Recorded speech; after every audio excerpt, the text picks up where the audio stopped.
Hello दोस्तों, आज मैं आपको एक कहानी सुनाने जा रही हूँ जिसका नाम है बेटी जैसा कोई नहीं। एक बहुत गरीब किसान था। वह अपनी बेटी के साथ एक छोटी सी झोपड़ी में रहता था।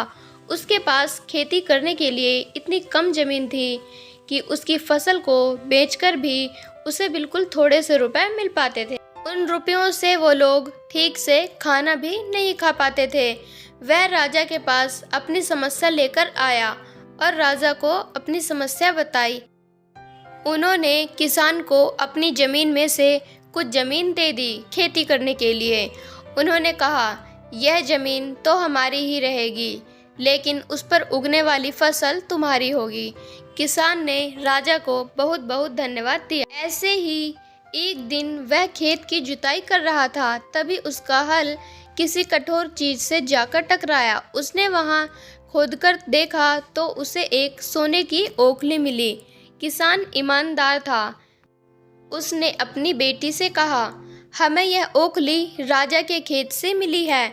जिसकी जमीन है उसी की यह ओखली भी है, इसलिए हमको इसे राजा को लौटा देना चाहिए।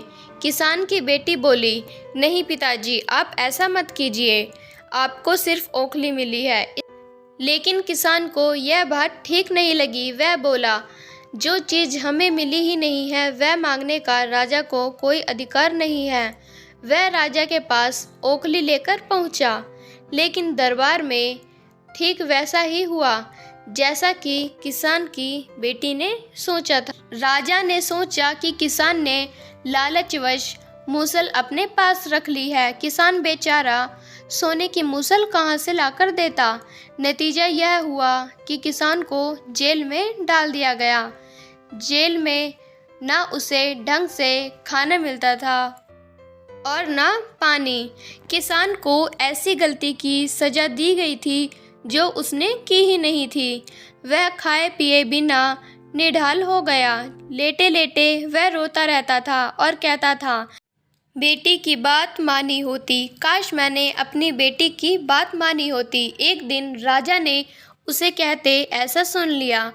उन्होंने किसान से पूछा कि वह ऐसा क्यों कह रहा है। तब किसान ने राजा को पूरी बात बताई। राजा को अपनी गलती का एहसास हुआ। उसने किसान को तुरंत छुड़वा दिया।